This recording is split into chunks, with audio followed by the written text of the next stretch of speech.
Echoes of Dossier.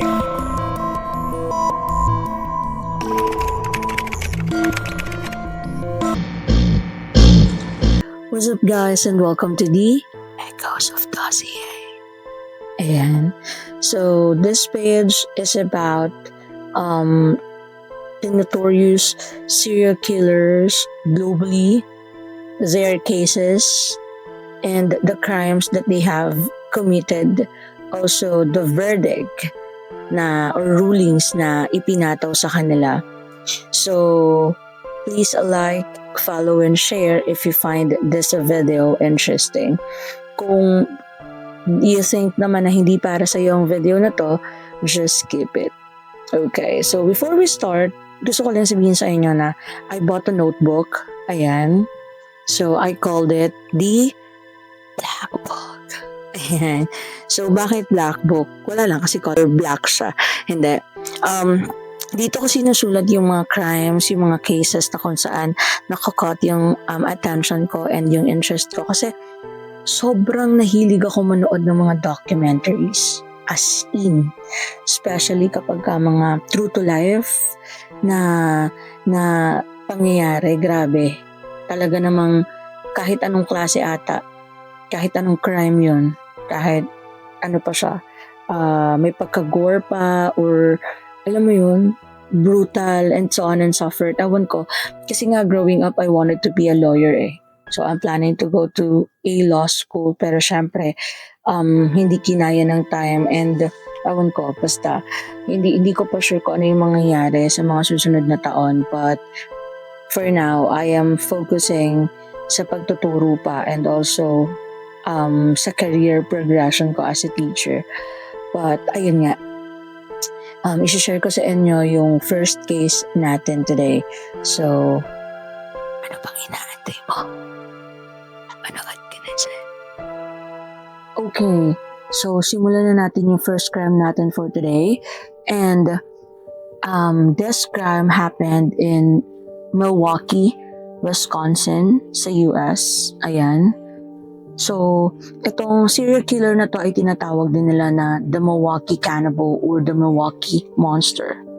Okay. Feeling ko kilala nyo to kasi nagkaroon to ng limited series sa Netflix. And also documentaries ng trials niya. Tapos meron pa tong book na sinulat ng isa sa mga classmates niya or one of his friends as well. Then, it is a graphic novel. Tapos nagkaroon ulit siya ng movie from that book na nirelease noong 2017 na pinagbidahan ni Ross Lynch, isa sa mga famous actor bilang batang siya. So, our serial killer is none other than Jeffrey Dahmer.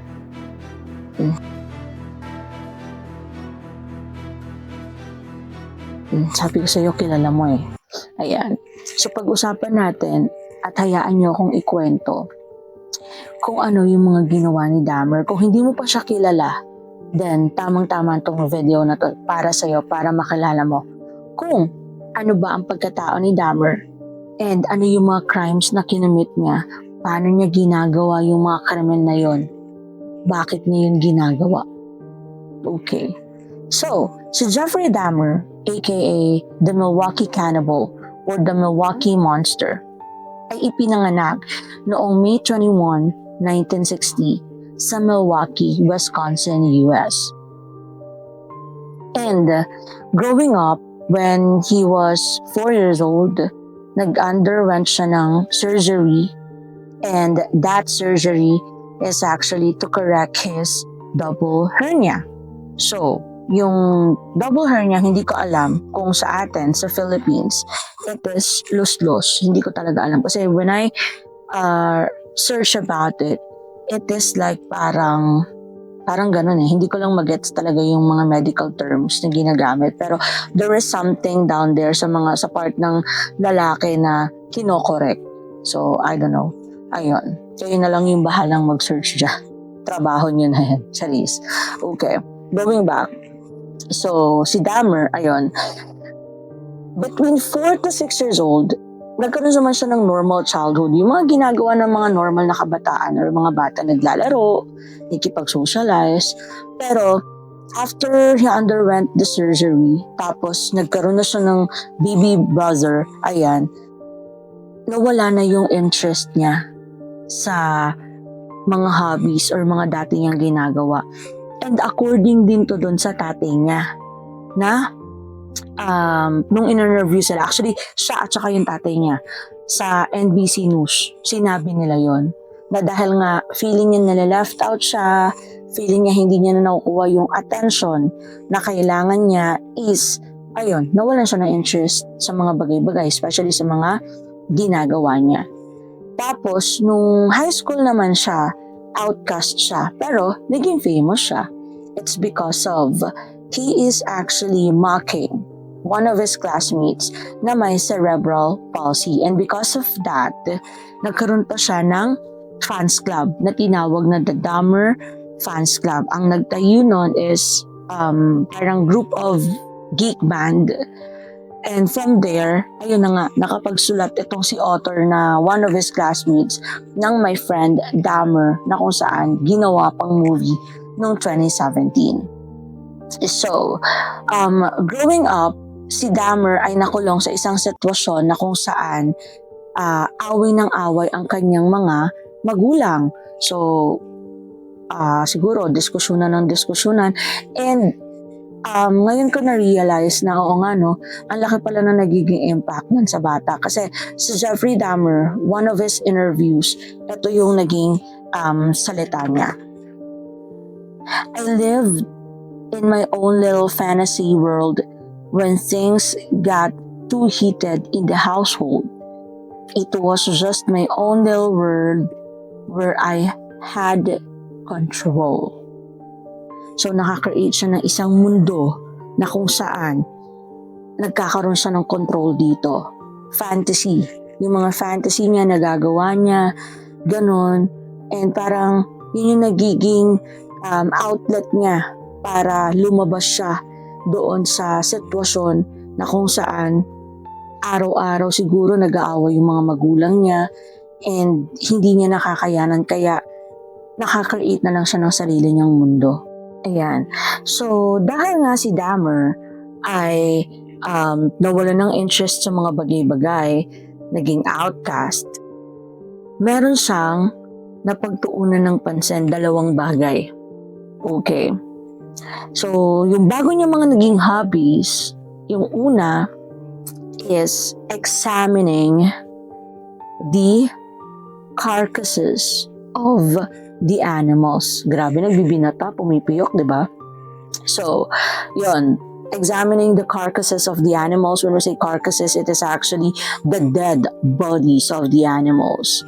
The second one is drinking alcohol. So, naging alcoholism yung natakbuhan ni Dahmer sa mga panahon na apektado siya sa mga nangyayari sa paligid niya, especially nung nasa turbulence of marriage ang kanyang mga magulang or yun nga, away ng away before divorce. So, nag-divorce na ang kanyang mga magulang. Fast forward, nag-divorce na. Ngayon si Dahmer, naiwan siya sa tatay niya. Tapos, yung younger brother niya is sinama ng kanyang nanay. Kaya naman, nung naghiwalay na yung parents niya, tapos nagkaroon ulit ng panibagong asawa yung tatay niya, ayun, dun siya nag-isay sa tatay niya. Tapos, isa sa mga naging hobbies niya din is, syempre di ba nag-examine siya ng mga carcasses ng mga animals. Ngayon, pre-preserve niya din yung mga lamang loob nun, ginagamitan niya ng formalin. Di ko alam kung formalin, pero sa atin kasi formalin yon. Sa report na nabasa ko, it is actually formaldehyde. Yun yung term, formaldehyde. Pero nung na-research ko yun, ayun ay kind of preservative. So, ayun siya. Then, meron din siyang weird na ginawa. So, meron siya, na-obsess siya sa isang lalaki na mahilig, yung nag-workout, nag-jogging. Ngayon, inaabangan niya yun palagi doon sa dinadaanan ng lalaki. Tapos, dahil nga yung lalaki, parang he feels like unsafe, diba?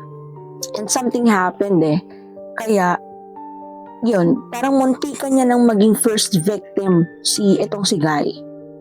Tapos, nakatakas lang tong si Guy dahil nga na-feel niya agad yung gagawin ni Dahmer.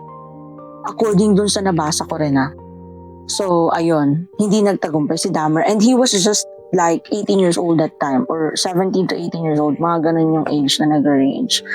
Tapos, dahil nga hindi nagtagumpay dun si Dahmer, so, nung nagbakasyon yung tatay niya, kasama yung stepmom niya, yung bago niyang nanay, patuloy pa rin siya dun sa mga routine niya, yung nagpupulot ng mga carcasses ng mga hayop, ganyan, tapos examine niya, tapos yun, kung ano pa man yung gagawin niya.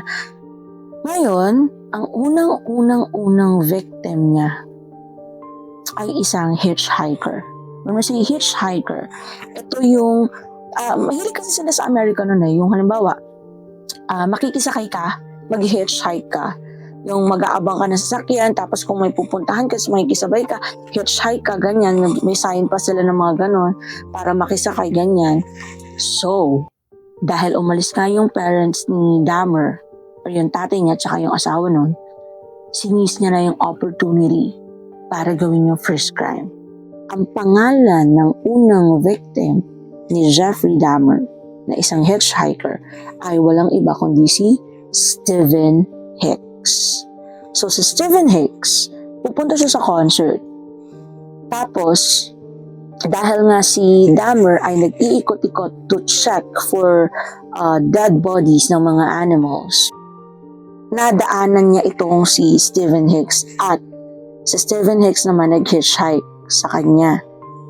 Siguro itong si Dahmer may ipinangako na dadali niya sa concert kaya napapayag niya itong si Stephen Hicks na sumama muna doon sa bahay nila ng tatay niya.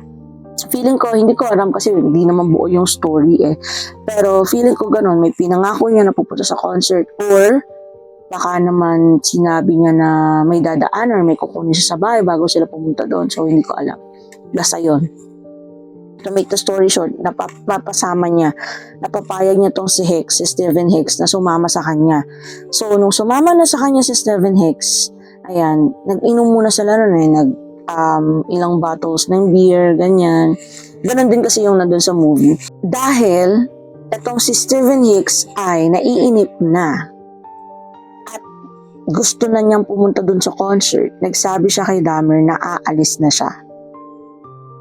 Dahil nga ayaw ni Dahmer na umalis si Hicks, dun niya na ginawa yung karumal-dumal ng kahindik-hindik na krimen. Alam mo kung ano ginawa niya?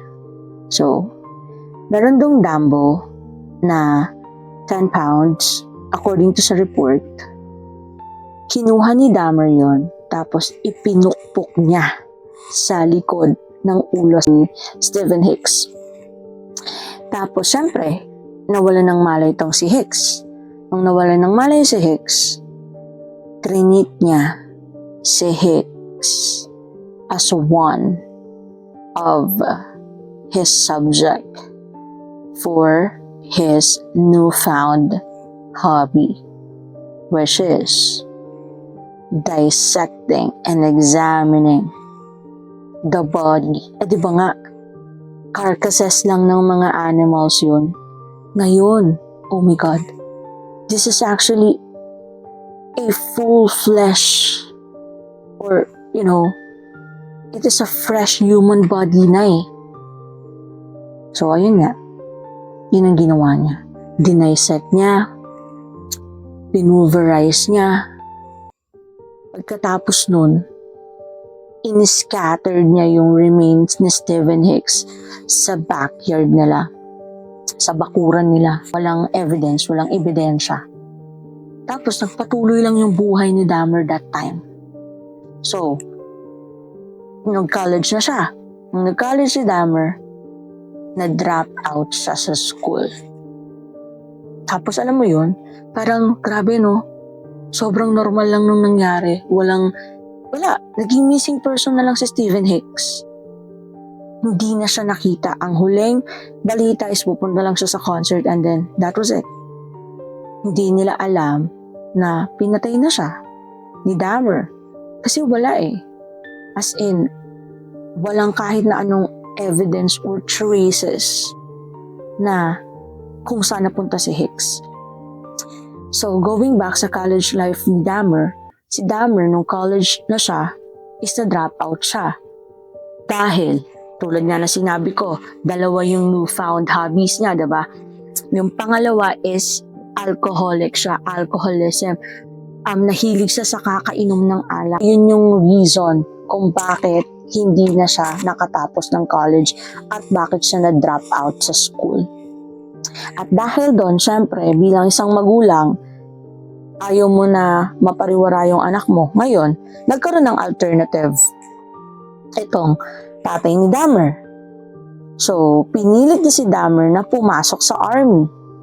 At dahil wala namang choice si Dahmer, ang ginawa ni Jeffrey ay pumasok nga siya sa army na kung saan nag-serve siya bilang combat medic. Ayan. So, siya ay naging combat medic sa Germany. So, that was from 1979 to 1981.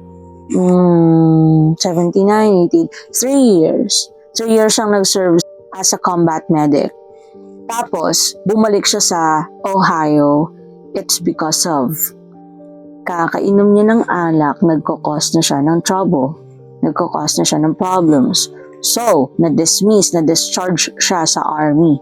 Ngayon, dahil yung tatay niya, hindi na alam yung gagawin sa kanya dahil wala na nga siyang ginagawang tama, ang ginawa sa kanya ay ipinadala siya doon sa lola niya. Doon siya muna makikisama at titira. Yon ay sa West Allis, Wisconsin. So, doon pa rin. So, Wisconsin, pero ibang lugar lang. Okay.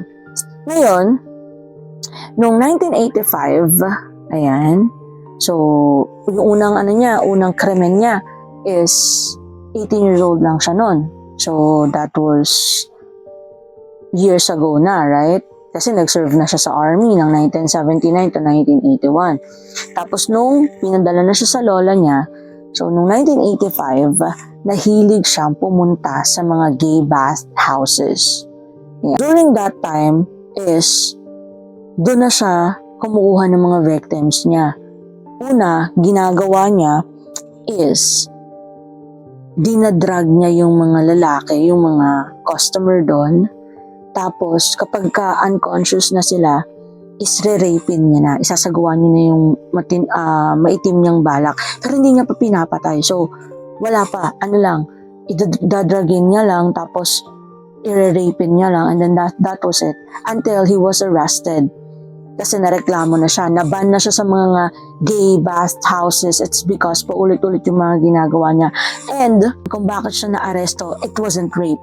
It is indecent exposure. When we say indecent exposure, ito yung pagpapakita nung masiselang parte ng bahagi ng katawan mo publicly, which is, obscene and unacceptable. Diba? Sa public, papakita ka ng ari mo and so on and so forth, private parts mo. Siyempre may skandalo yung ibang tao. So, tapos public din yun. Kaya na-arrest siya. So yung arrest niya na yun, it is actually between 1982 and 1986. At si Dahmer ay na-release at humarap lang sa probation. So, yung probation, hindi siya nakasuhan eh. Yung probation, it is the release of an offender from detention subject to a period of good behavior under supervision. So, meaning to say, na probation lang si Dahmer. Hindi siya talaga totally nakulong. Inirelease siya dahil nagpakita siya ng maganda sa loob ng detention. Tapos, under the supervision pa rin ng mga officers, yung minamanmanan pa rin siya, ganyan, malaya na siya, publicly. During those years or times, ang tindi talaga nito ni Dahmer. Alam mo yung feeling na, hello, nasa probation ka, under surveillance ka ng authority. Pero, nagawa niya pa rin yung second killing niya. Yung second victim niya, ang pangalan naman ay Steven ulit. Pero, ang last name na ay Toomey. So, Steven Toomey. So, ang ginawa niya, dahil nga ban na siya sa mga gay bath houses, okay, si Steven Toomey naman ay pinick up niya sa bar. Tapos, dinala niya pabalik sa hotel room. Ngayon, nung nasa hotel room na, nagising na lang siya na katabi niya yung dead body ni Steven Toomey. Wala nang buhay. And, bugbog sarado. It was badly bitten. Then, hindi niya alam. Nagulat siya. Kung siya ba yung gumawa ng krimen, kung napatay niya ba talaga. And merong isang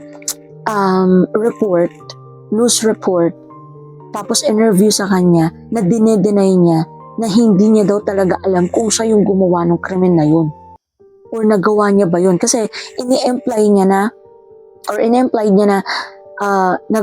maybe nagawa niya yun nang nagdilim yung paningin niya, or it was a blackout, impulse, ganyan. Kasi wala daw talaga siyang matandaan na ginawa niya yung krimen. Basta nagising na lang siya, tapos patay na si Steven Toomey.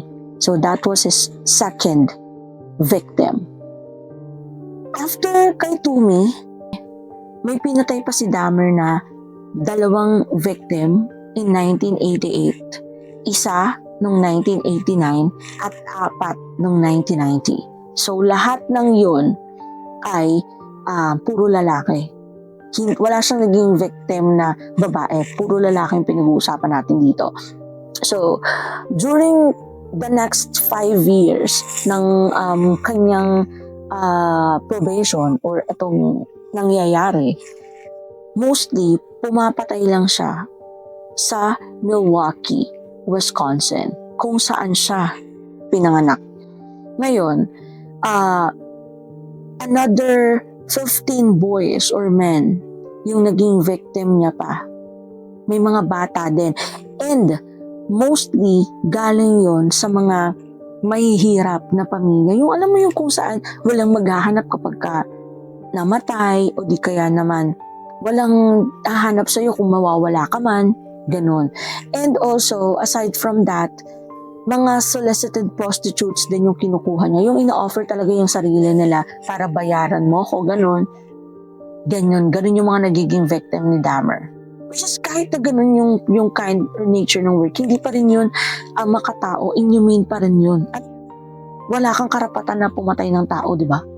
So, ngayon, yung mga victim niya, yung mga nationalities ng mga ito ay kung hindi African American, Asian, o di kaya naman Latino. Yan yung mga pinipili niya. Mostly na mga nagiging victim niya.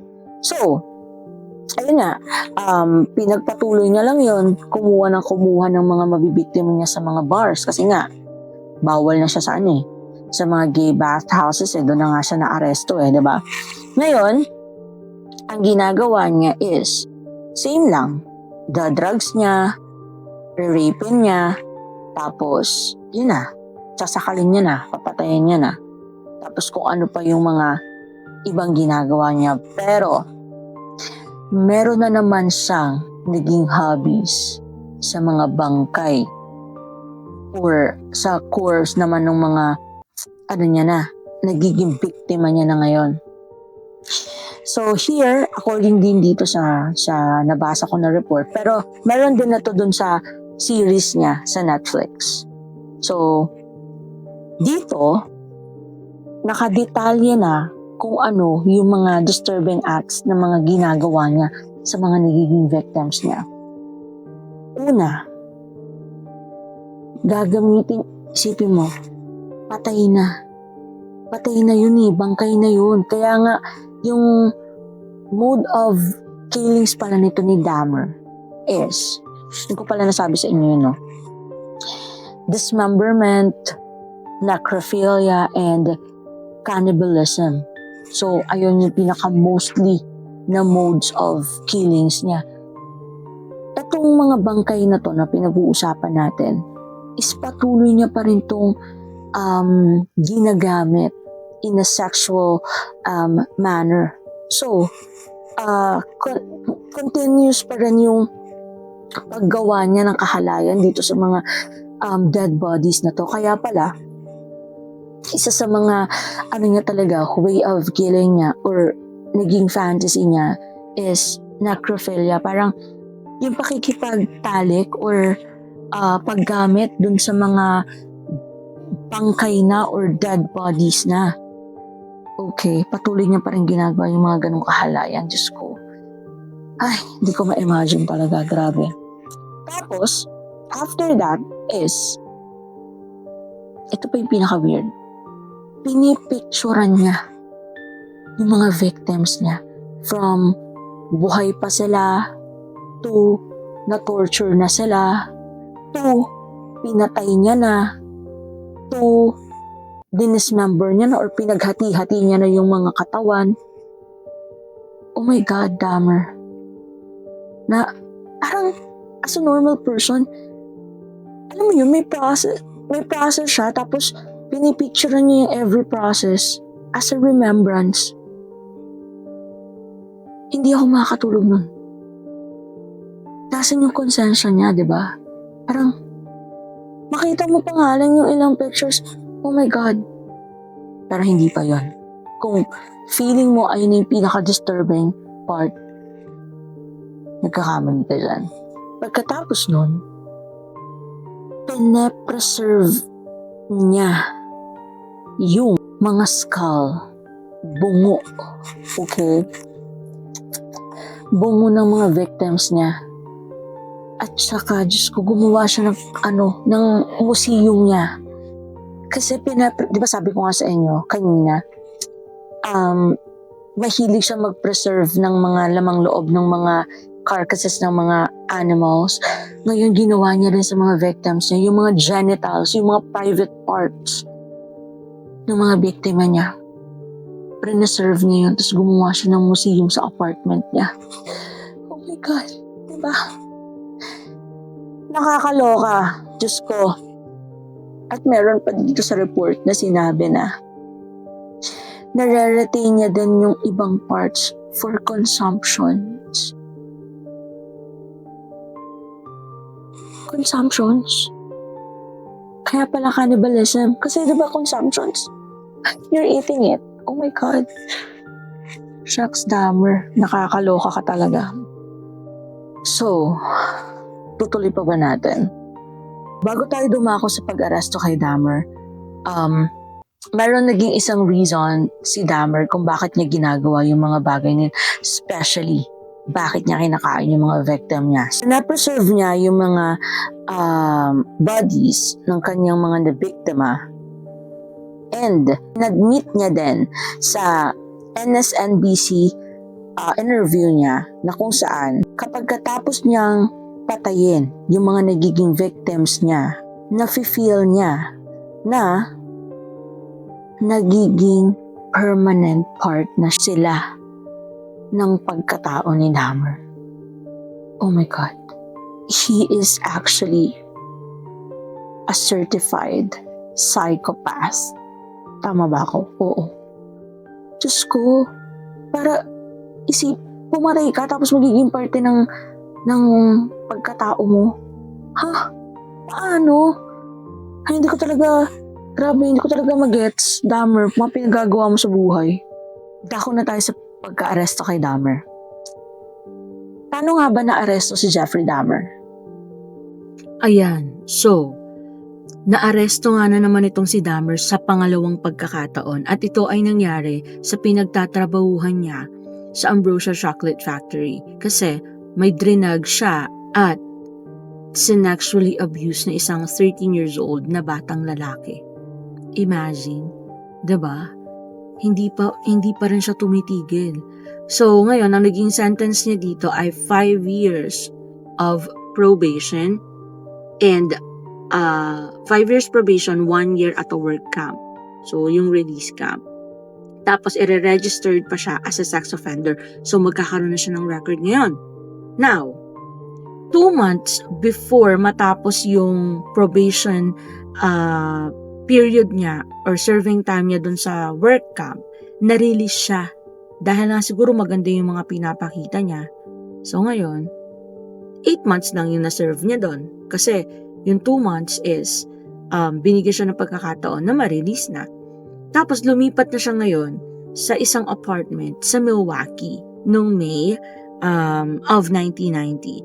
Kahit na, alam mo yon, regular yung appointment niya para doon sa probation officer niya, yung magra-report siya, visit siya, ganon. Si Dahmer, nakakapag-commit pa rin ng mga crimes. 4 yung murders na na-commit niya during 1990. Same year kung saan na-release siya. Then, 8 more the following year, which is 1991. Diba? Gano'n ka-evil tong tao na to na napaka-notorious talaga niya. Isipin mo, karirelease mo lang tapos nakagawa ka agad ng 4 na murders, 4 na krimen kagad during that year na nirelease ka. Tapos 8 more the following year at may regular appointments pa siya sa mga probation officers niya. Grabe, ang lala talaga.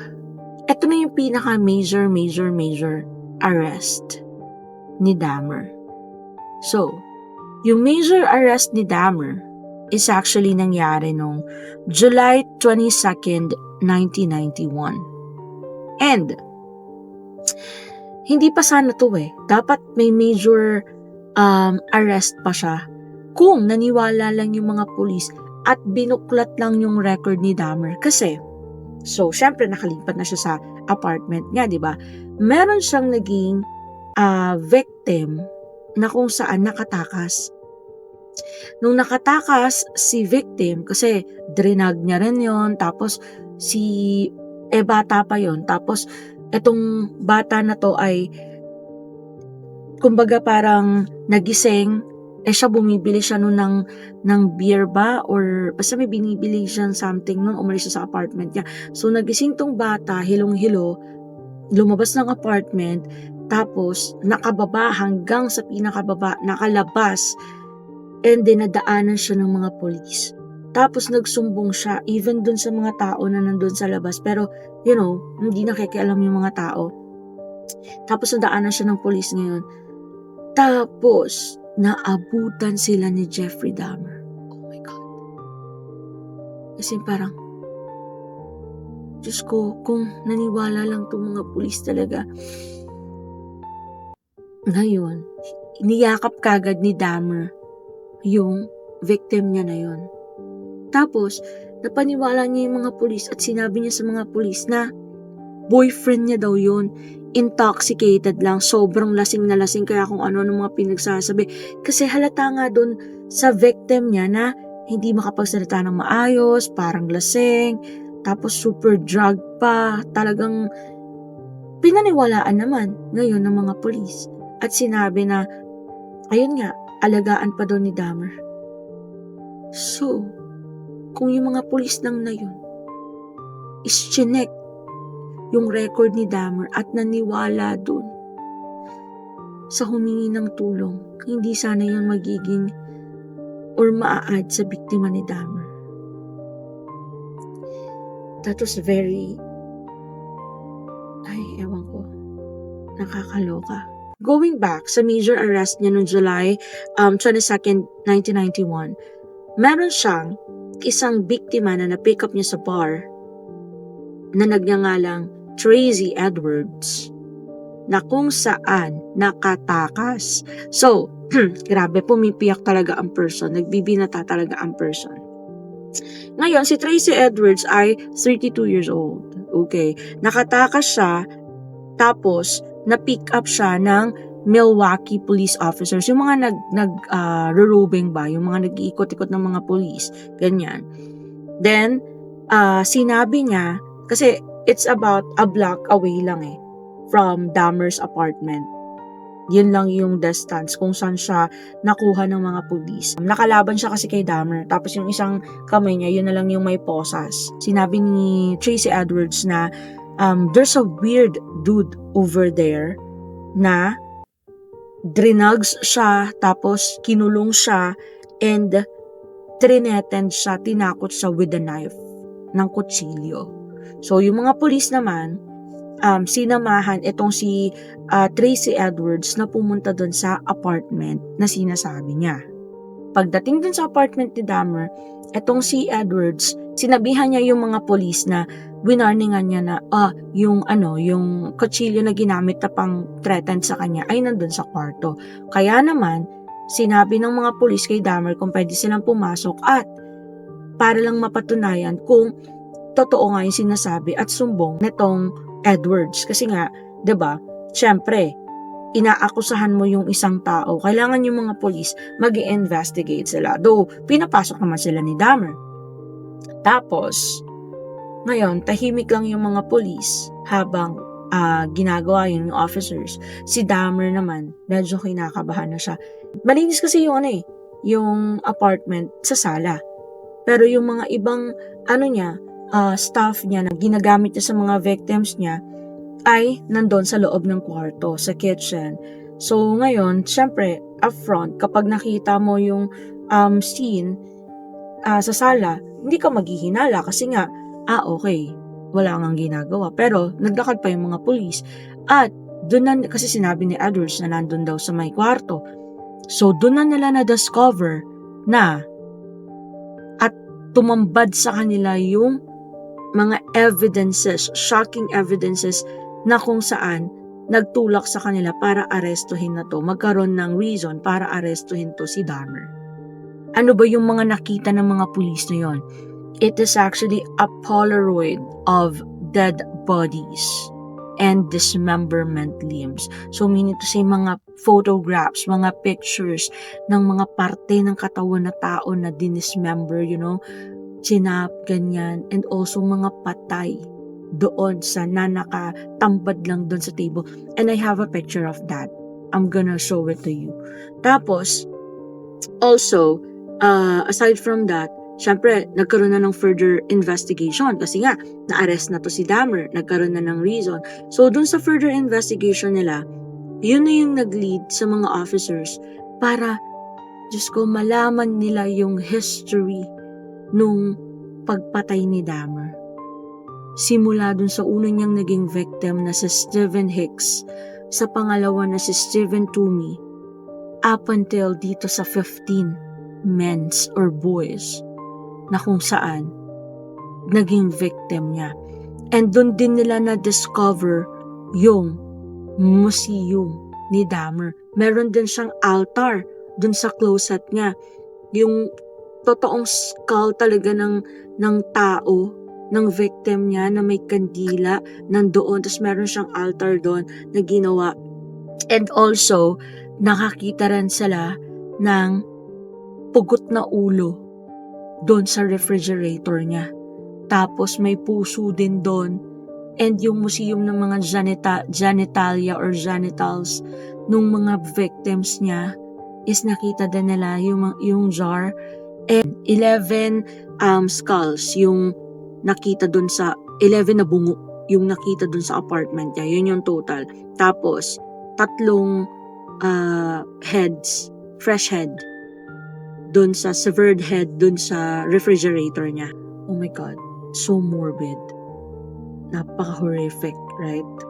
Ngayon, one of the statement of the officer na rumesponde dun at nag-iimbestiga is, sabi niya, the word surreal is used quite a bit, but it really was surreal here.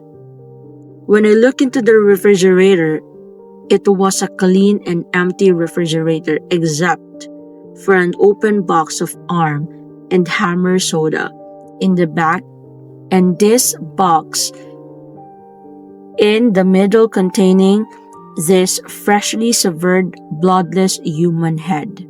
So see? It was a black male with his eyes and mouth open with an expression of almost excitement or surprise. So when I saw it, I can say that I had been a police officer for many years and seen some horrendous things, but I can tell you that the sight was so weird that everything in my whole being told me, man, you need to get the hell out of here. As you can see, diba? Sabi niya, sa tagal niya na daw na police officer at ang dami niya na daw nakita ng mga case, ng mga crime scene, pero ito daw talaga yung pinaka-horrific and horrendous. Okay? Kasi, pagbukas niya daw ng refrigerator, okay, sobrang linis ng refrigerator except for a bloodless head na nandoon. Human head. And, meron din box na kung saan nagko-contain or laman naman ay arms. Oh my God. Tapos, yung head na sinasabi niya dito, it is a black male, okay, maybe African-American. Tapos, bukas yung mata while they open yung eyes. Bukas yung bibig and the expression of the head or the face is actually in excitement or surprise. So, ganun.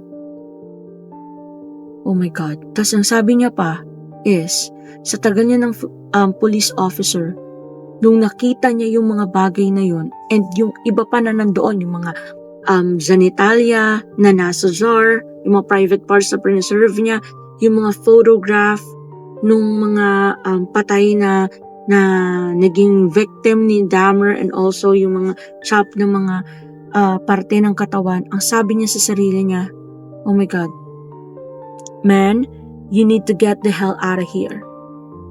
So, meaning to say, kahit siya mismo na police officer na sobrang dami niya ng crimes na na-solve and also na-investigahan, crime scene na napuntahan, hindi niya nasikmura yung apartment ni Jeffrey Dahmer.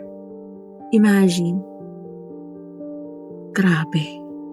Kaya niya kinikip na fresh yung mga ulo na nandun, especially yung blackmail, kasi sabi niya, ang reason niya, ayun daw yung pinaka-guwapo na tao or lalaki or the beautiful man na nakilala niya sa buong buhay niya. Sa mga pogi dyan, magaganda dyan, wag na lang tayong maging maganda. Chares. Ayan. Grabe. Nakakaloka si Dahmer. Gusto niyang i-keep na fresh lang yun. Kasi, oh my God, sasabihin ko ba to? Dahil gusto niya pa rin makipag-make love dito. Orally. Kasi nga, pugot yung ulo, so...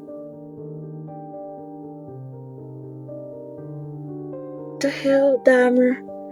Tapos kapag hinahawakan niya daw yun, iba yung satisfaction na nakukuha niya. What? Ewan ko. My God. Ayan. Bale, according sa confession ni Dahmer, nagsisisi naman siya. Nagsisisi siya dun sa mga nagawa niya. Actually, nahingi siya ng sorry dun sa magulang niya, sa family niya, ano ba kasing pwedeng isipin sa kanya dahil sa mga nagawa niya. Also, dun sa mga biktima niya, sa katawan ng mga victims niya na nagawa niya noon, and sa family ng mga nabiktima niya. Ayan. Pero, sabi niya dun is, talagang nadala lang siya na isatisfy and isuffice yung satisfaction na nakukuha niya, yung pleasure na nakukuha niya dun sa mga ginagawa niya. Kasi sabi niya, nakakuha siya ng great pleasure kapag tumatabi siya dun sa mga bangkay, dun sa mga naging biktima niya, sa mga dead bodies. Nakakuha siya ng pleasure kapag nakikipagtalik siya dun sa mga bangkay, sa mga dead bodies, sa mga biktima niya na pinatay niya. Nakakuha daw siya ng great pleasure kapag kina-cut open niya or hinihiwa niya yung katawan ng mga bangkay or ng mga biktima niya. And also, nakikipagtalik siya dun sa mga internal organs ng mga biktima niya. Oh my God. That was very, ewan ko. Hindi ko alam kung paano niya nasisikmura yun. Pero yun, siguro nga may sakit talaga siya sa pag-iisip, Kasi as a normal person, ako nga lang ngayon na kinikwento ko to, tumataas yung balahibo ko, like, nai-imagine ko na, paano ka nakakuha ng pleasure dun? Technically speaking, mas nako-cover nung pleasure na nakukuha niya yung satisfaction niya kahit na alam niya at napapalitan nun yung idea na kung saan mali na yung ginagawa niya. Dahil nga naaresto na si Dahmer and nag-confess na rin siya sa mga crimes na kinumit niya or nagawa niya, he was indicted on 15 murder charges and the trial began last January 30, 1992. Tapos, dahil nga kahit sobrang overwhelming na ng mga evidences na nakalatag para maidiin siya dun sa kaso, at saka nag-confess na rin naman siya, right? Pero, nag-plead pa rin siya ng insanity. It's because of the nature of his disturbing and uncontrollable impulses. Kaya niya nagawa daw yung mga ganong bagay. But 2 weeks after nung plead niya na yun, is nag-decide to si court na he was guilty and he was sane. So, matino siya at guilty siya on 15 counts of murder. So, that same year, yung month is May, nadagdagan pa ng another sentence na naman sa kanya. It's because of Stephen Hicks. So, ito yung unang-una niyang victim na kung saan nakahanap ng mga evidence doon sa backyard nila. Okay, DNA yung mga nakuha doon na fragments and nalaman sa DNA na totoo nga yung naging confession ni Dahmer about Stephen Hicks. So, nadagdagan na naman yon. Bale, he served 15 life terms, okay, plus another one, so 16 life terms, a total of 957 years in prison. Deserve, right?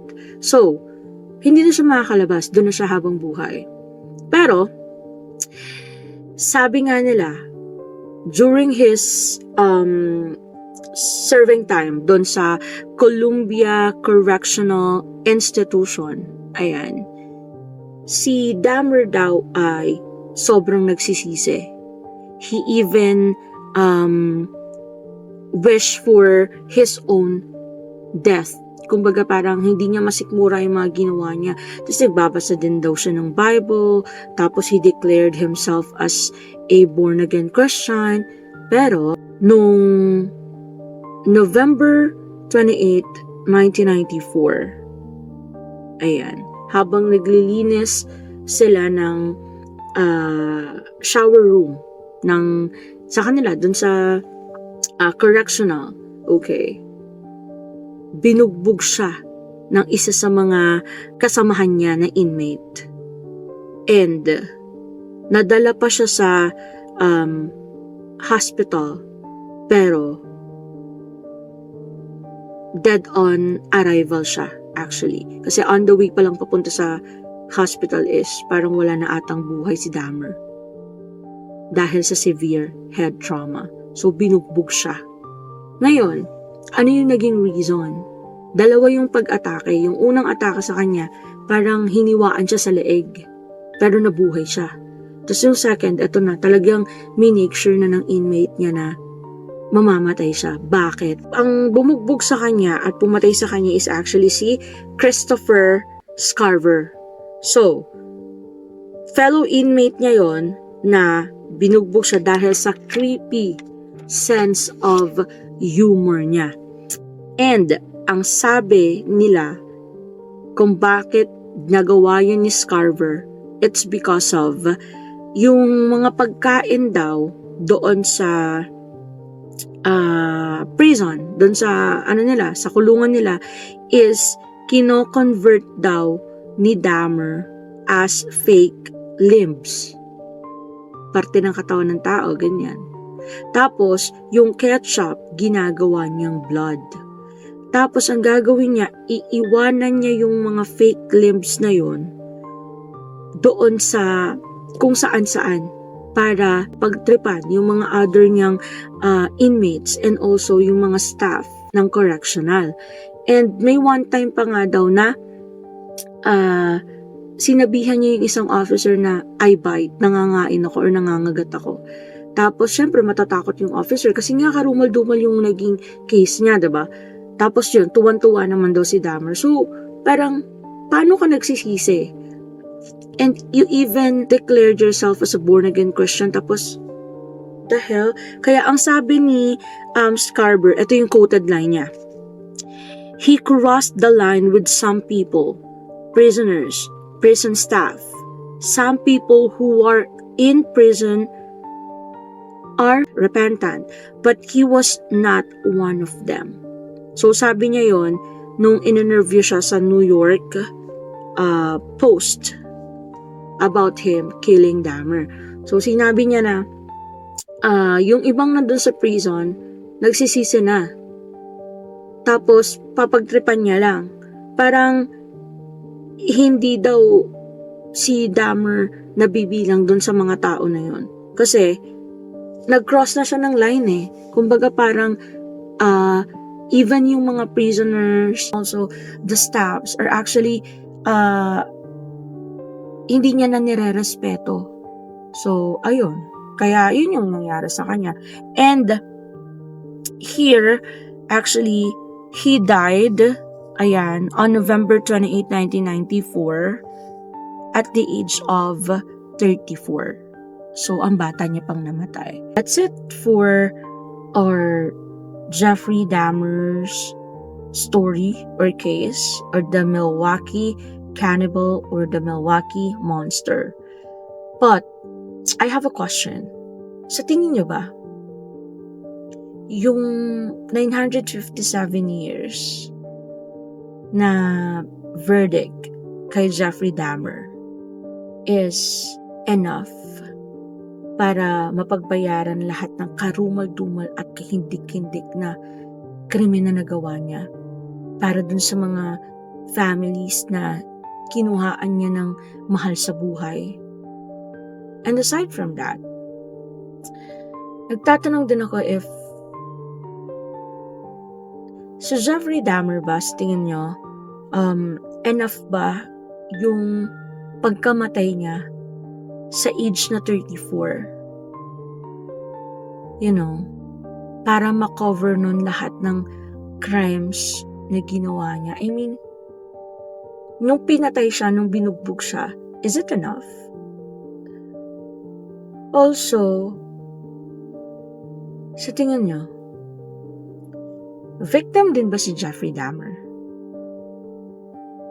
Dahil nagkaroon siya ng traumatic experience sa childhood niya na nag-lead kung bakit napunta siya sa ganyang klaseng sitwasyon.